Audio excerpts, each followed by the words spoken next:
Okay, so we're diving deep into the red pill in marriage today. Sounds intense. It is. It really is. And, we're focusing on this book. You've been reading the red pill dating approach. You had a ton of notes and highlights about covert contracts, Yeah, that was a big one for me. right? Those unspoken expectations. That can really mess things up if you're not careful. Absolutely. It's like you think you're on the same page, but then bam, you're not. Exactly.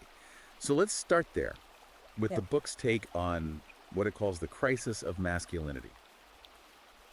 What's the deal with that? Well, the book argues that traditional masculine virtues have been kind of tossed aside, you know? Okay. It talks about how cultural Marxism has played a role, like how men are portrayed in the media all weak and incompetent. Yeah, you see that everywhere, the man-child trope. Right, exactly. And it makes men unsure of their place, you Definitely. know? Especially in a marriage where the roles are all kind of blurry these days. I get that. Yeah. But isn't it a good thing that those roles are becoming more flexible? I mean, come on. Sure, the book acknowledges that. It's not about going back to the 1950s or something. But it does say that men still need a clear purpose within a marriage, even if it looks different than it did for our dads. Makes sense. So how does the book suggest men navigate all this?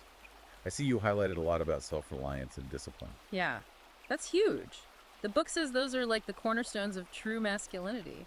You know, feeling empowered. Okay, but how do you actually put that into practice? It gives some cool examples, like Warren Buffett and his approach to investing. Warren Buffett.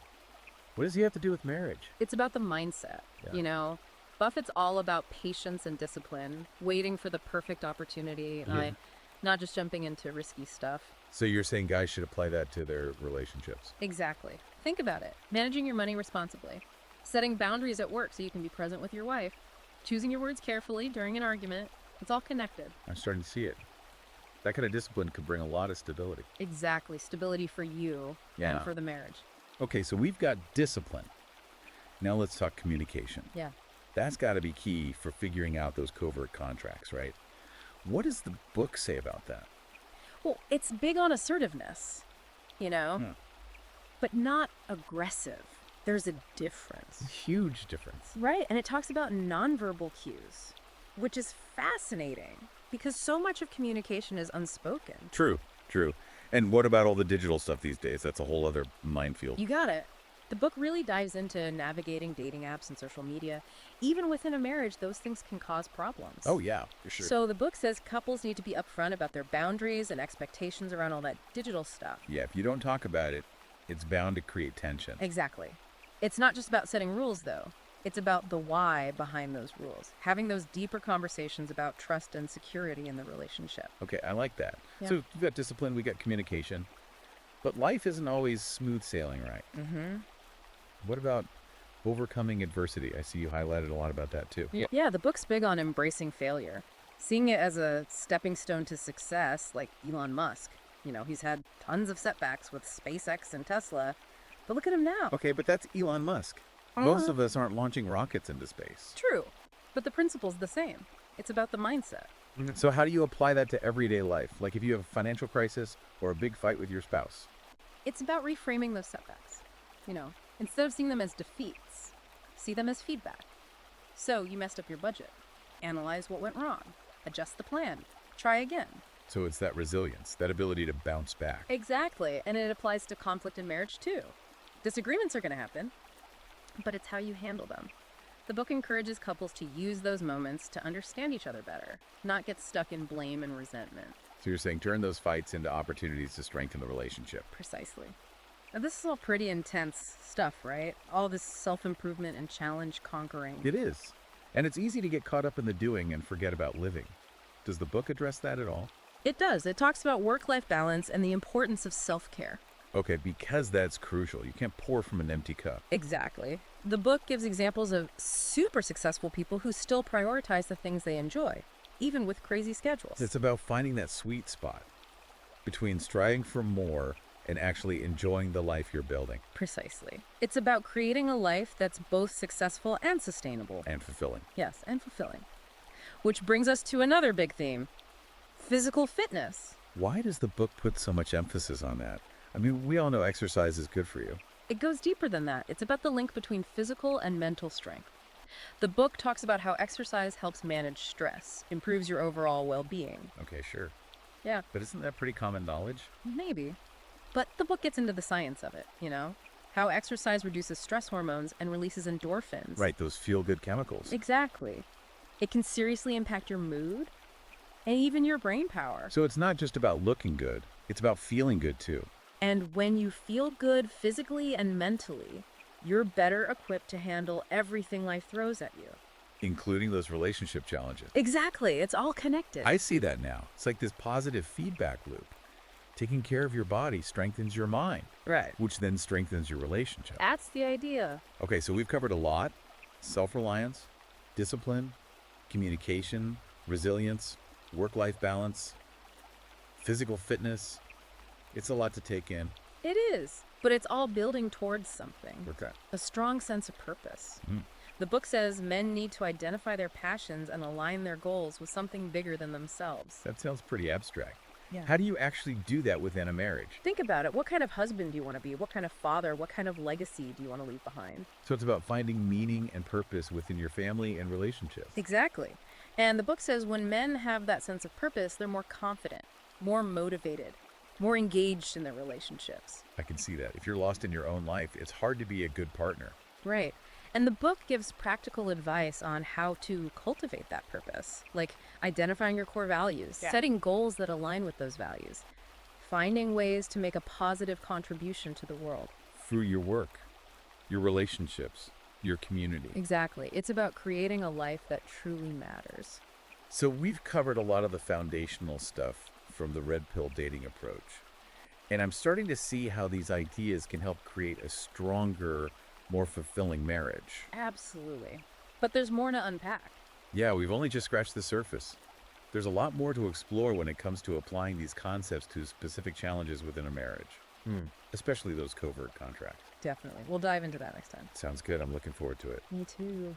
So let's dig into those covert contracts, those unspoken expectations. Yeah, that's where things get really tricky because we often don't even realize we have them.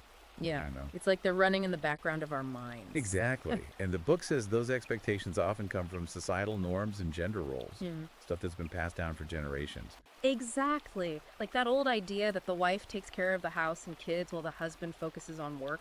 That classic division of labor. Yeah. You still see it a lot, even today. And the problem is it's often not discussed. It's just assumed. So resentment builds up Yeah. because one person feels like they're doing all the work. Exactly. It's like playing a game where the rules keep changing, but no one tells you the new rules. That's a great analogy. So how do you even start to untangle that mess? Communication, that's the key. The book says couples need to have those tough conversations about their expectations, their needs, their desires. Easier said than done, though. Right.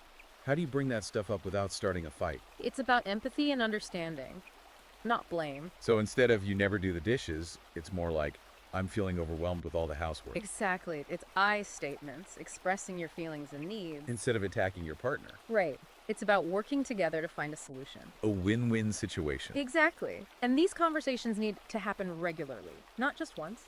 Because life changes. Right. Your needs and expectations change too. So you got to keep talking, keep adjusting, keep renegotiating those covert contracts as you go. Now, the book also talks about the history of marriage, how it's evolved over time. Right. This is where it gets really interesting, especially for your audience. Yeah, I mean, understanding the past helps us make sense of the present. So what's the book's take? It says marriage has been massively impacted by cultural shifts, like feminism and what it calls cultural Marxism. Okay, those are some loaded terms. Let's break that down a bit. It's not about taking sides. It's about looking at the facts, like women entering the workforce, no-fault divorce, the focus on individual fulfillment. Those are all huge changes that have definitely impacted marriage. And the book's point is that men need to adapt to these new realities. It's a different world than the one our dads grew up in. Exactly. And it requires a shift in mindset, moving away from those traditional gender roles towards a more collaborative partnership. A true partnership of equals. Exactly. So it's not about going back to the old ways. It's about finding a new way forward. One that works for both partners. Right. One that honors commitment, love, respect, but in a way that's relevant to our lives today. Okay, so communication is key. But let's get specific. What are some of the communication challenges the book addresses? It talks about how men and women often communicate differently. Oh, yeah. Tell me about it. Sometimes it feels like we're from different planets. Right. The book says men tend to be more direct, problem-solving focused, while women are more emotional and relational. I definitely noticed that. And those differences can lead to misunderstandings. Big time. But it's not about saying one style is better. It's about recognizing those differences and bridging the gap. So learning to speak each other's language. Exactly. The book suggests things like active listening, validating your partner's feelings, using I statements. It's about creating that safe space where both people feel heard. Right. And remembering that communication is ongoing. It's not a one-time fix. It's a constant work in progress. Exactly. Now, what about conflict? Because let's be real, every couple fights. Oh yeah, conflict is inevitable. So how does the book handle that? It says don't avoid conflict, see it as an opportunity. An opportunity. For what? Growth. Deeper understanding. Okay, that's a different way of looking at it. But how do you actually do that? Because in the moment, it's hard not to get defensive. It takes effort. The book suggests taking a time out to cool down, really listening to your partner's perspective. Instead of trying to score points. Exactly. And using those I statements again. To express yourself without attacking. Right. It's about finding a solution that works for both of you. Not about who's right or wrong. Exactly. It's about strengthening the relationship. So what about those times when you've tried all that and things still feel off?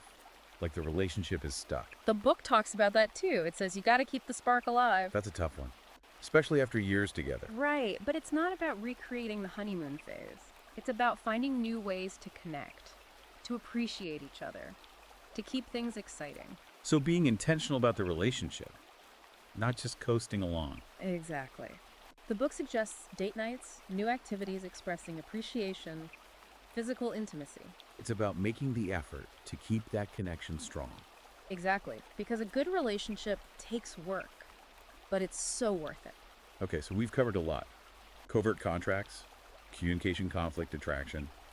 It's clear that building a strong marriage is a journey, It is, but it's a journey worth taking. and the book offers a lot of hope.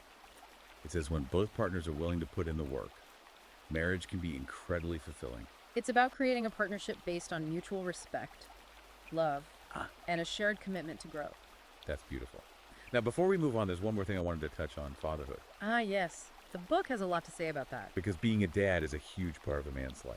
It is. The book says it's a fundamental aspect of masculinity. And it's about more than just providing financially. Right. It's about being a role model, Oh. a mentor, Yeah. a guide. Showing your kids what a good man looks like. Exactly. And it starts with being a good husband, creating a stable and loving home. Because that's the foundation for everything. Right. The book talks about communication, respect, shared values. Building a family culture based on love and support. Exactly. And it says when fathers are actively involved, it benefits everyone. The kids, the dads, the whole family. Precisely. It's a win-win. So we've covered a lot today. And I feel like we're just scratching the surface of this book. Me too. There's so much more to explore. But for now, I think we've laid a good foundation. Definitely. We've covered some of the key principles Yeah. and how they apply to building a strong and fulfilling marriage. And for anyone who wants to dive deeper, Yeah. you can find the Red Pill Dating Approach on Amazon Kindle and Google Play Books. It's a must-read for any man who's serious about his relationships. Absolutely. And on that note, I think it's time to wrap up this part of our deep dive. Sounds good. Okay, so we talked about all this deep stuff. But something I think a lot of guys struggle with is confidence, you know? Especially when it comes to dating and relationships. Does the book talk about that? Oh, yeah, for sure. It's got a whole section on building confidence. But how? Like, what's the approach? Is it all those cheesy affirmations? Nope, not even close. It's way more practical. It starts with understanding your own value. Like, what do you bring to the table? Okay, I see that. But how do you actually figure that out? The book says identify your strengths, Yeah. your skills, your accomplishments, big and small, you know? Like a personal inventory. Right. Exactly. It's not about bragging. It's about recognizing what you have to offer. So you're saying if you don't value yourself, no one else will. Exactly. Self-worth is the foundation of true confidence. But that comes from within. Right. And then the book talks about setting goals, pushing yourself outside your comfort zone, developing your social skills. So it's a combination of mindset and action. Exactly. And it takes time. Confidence isn't built overnight. It's a process. It is. Now, here's something you might not expect. A whole chapter on style and grooming. Wait, what? Seriously? I thought this was a red pill book. It is, but it says taking care of your appearance is a form of self-respect. So it's not just about looking good. It's about feeling good. Right. and projecting confidence. Makes sense. So what kind of advice does it give? Everything. Developing your personal style, grooming tips, finding clothes that fit well. So looking sharp, basically. But it's deeper than that. It's about finding a style that feels authentic to you, that makes you feel good about yourself. I like that because Yeah. when you feel good, you project that confidence. Right. You attract people, you get noticed. So it's all connected mindset, actions, appearance, Yeah. like a whole package. Exactly. And that's what this book is really about. It's not just about techniques and tactics. It's about developing a whole new way of being. A philosophy of life almost. Yeah, you could say that. And it's I- about applying that philosophy to your relationships. Building a strong marriage based on respect, shared values, and a commitment to growth. Exactly. It's about becoming the best version of yourself. And finding a partner who wants to do the same. Right. It's a journey, but it's worth it. Well, this has been a fascinating deep dive.